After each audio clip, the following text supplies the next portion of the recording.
това наше събитие. И въпреки че всички познаваме Петя, аз ще прочета много кратко представяне. Петя Зашева е сценограф-художник на свободна практика. Творческият си път свързва главно с престоя си в Малта и Хърватска. В Малта е била творчески директор в столицата Валета на какъв хъб? За артисти. През годините е разработила няколко интересни проекта, свързани главно с екологични творчески детски работилници с фокус към опазването на околната среда. Това от тях "Имала едно време" и "Моята сладка парцалена кукла" се открояват като много успешни. "Имало едно време" е работилница, където деца от всички възрасти могат да създадат своя собствена история и да развият уменията си за творческо писане. След като историята е написана от децата, ангажиментът към околната среда влиза в действие, като детето създава героите от своята история от рециклирани материали. Няма ограничения за тяхното въображение и те могат да използват текстил, чадъри, хартия, съндъци и много други уж стари непотребни вещи, като нашите деца направиха нещо подобно съвсем наскоро, за което благодарим на Петя. Така, следващия проект "Моята сладка парцалена кукла" е проект, който се занимава с производство и продажба на кукли. Основната целева група са млади момичета и безработни жени, които се насърчават да създадат нещо със собствените си ръце от стари дрехи и други материали за рециклиране. През последните 2 години Петя живее в Хърватия, където работи по проекти за Международния фестивал на дантелата в град Лепоглава. През 2022 година става официален представител на Европейската зелена сделка, като консултант и официален представител на Австрия и експерт по устойчива мода и текстил. Тя споделя за себе си, че като артист с балкански произход и вследствие на дългите дни прекарани в сърцето на Малта, работата ми е творческа смесица от моите корени и света на Средиземно море. Комбинация от култура, създадена от двете пространства под формата на своеобразен етномикс. Обичам красотата на природата и живота около нас и това е и мотото, което следвам като зелен активист. Посланието на моето творчество е: обичайте това, което е около вас и това, което ви кара да продължавате напред.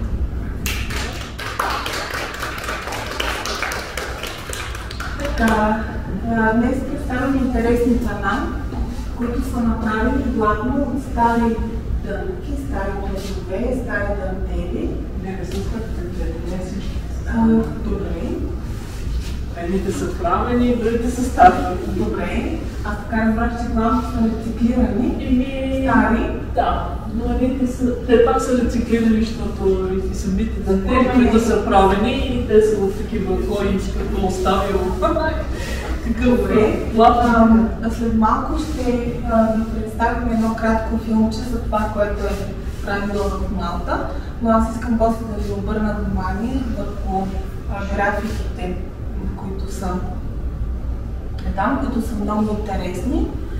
Те са изпълнени най-вече с туш и акварел, нали така, смесена техника, които са много интересни, много женски, засягат главно темата за вечната любов, за вечната нежност и възкръсването всъщност на тези прекрасни чувства, които ни карат наистина да продължим напред и най-вече да бъдем добри, да обичаме себе си, природата и естествено всичко около нас. И така, ето давам думата на нея. Аз само мога да ви благодаря, че сте тук. И че да, за мен е огромно удоволствие, че сте тук. Това според мен е това всичко, което съм искала да покажа. Дрежките пропуснах да цитирам на тях. Те са също изработени ръчно от нея. Дантелите са принтирани, но тази блузка е с съвсем дори приясна ръчна. Да. Те и картините там тези на входа са от събота неделя. Съвсем интересни. Специално за тази изложба имаше така вдъхновение. Надявам се, че много хора ще дойдат после да я видят. Сега ще я рекламираме малко по-интензивно. Сега да пуснем филмчето. И ще обясняваш какво.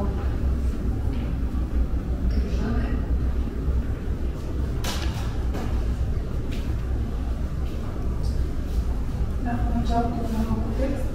Това е свързано с малко, нали така? Да. И с изработка на букет. Същата тази модела, която тук се казва галофеска, отмах се казва официна. И в момента е запазена само фото. Няма единствената разлика в изработката на така наречената брюкселска дантела. Из цяла Европа е ето това.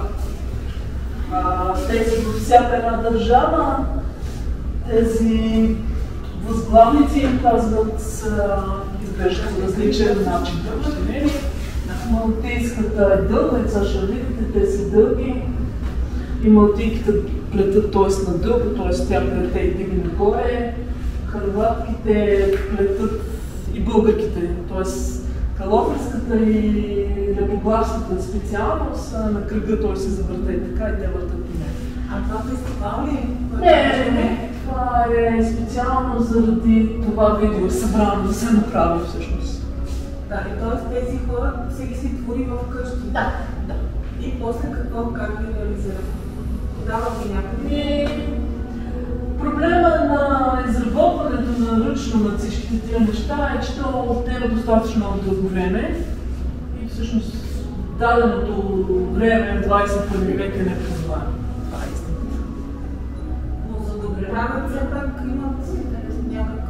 То е като хоби в общи линии. Примерно в Малта много обичат, те го правят, шият, примерно, не шият, ами изработват дрехи за свещеници и така нататък.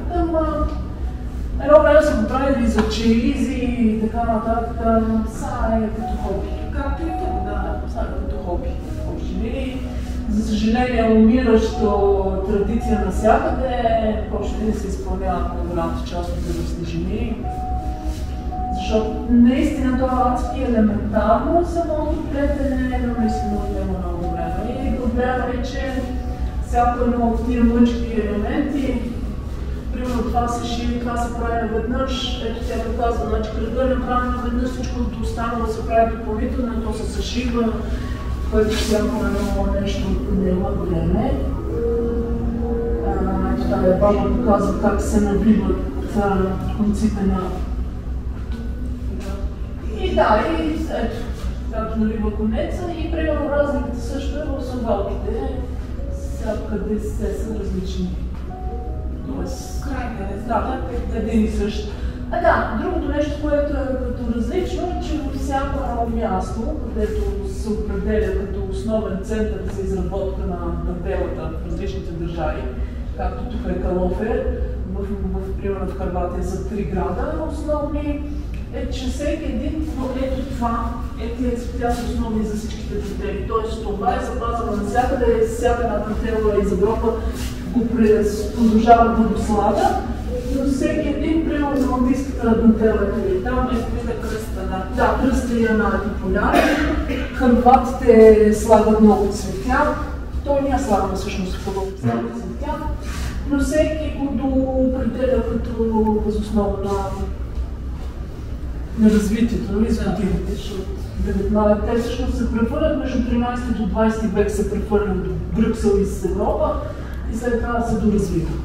Да, и всеки си интерпретира спрямо народността. Да. Тоест ние нашата калоферска дантела имаме благодарение на... Всички имат дантелата благодарение на Брюксел.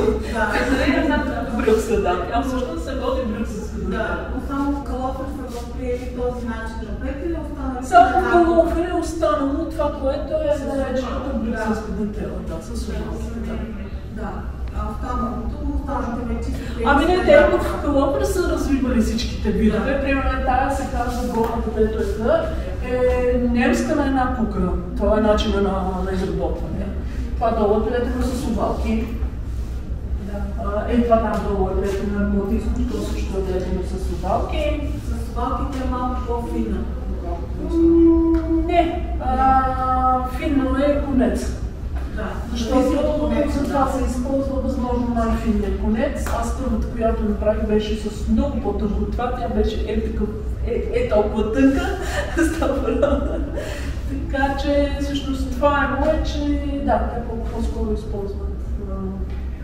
Но може да се използва, ето вижте, и на вълнен конец. Даже може да стане и на расистите по лопер с абсолютно същата техника, пробвала също така. Да мога да се възроди това по някакъв начин. Не по начина, по който е. Има някакви италиански дизайнери, използват такива дантели. Да, примерно миналата година. Пулчински робки, които са много скъпи. Ама да, знаеш как са правили, защото аз го гледах специално това шоу, те са Dolce & Gabbana, те са същите тия стари дантели и събрани от тая баба, от оная баба и просто са съшити една победа. Също събирам да направя такава роля, още няма достатъчно. Ако искам някой да нарисам. Да, точно те са така са правили, защото аз се гледах специално, те са събирани точно от старите баби, не са правили, че просто са си дизайнерите, са си дизайнери. Да, правят някои обувки, най-различни неща, никой не прави това, което никой не го развива. Да, никой не го развива. Аз за това отидах към принтиране, защото това е възможно най-съвременния начин да се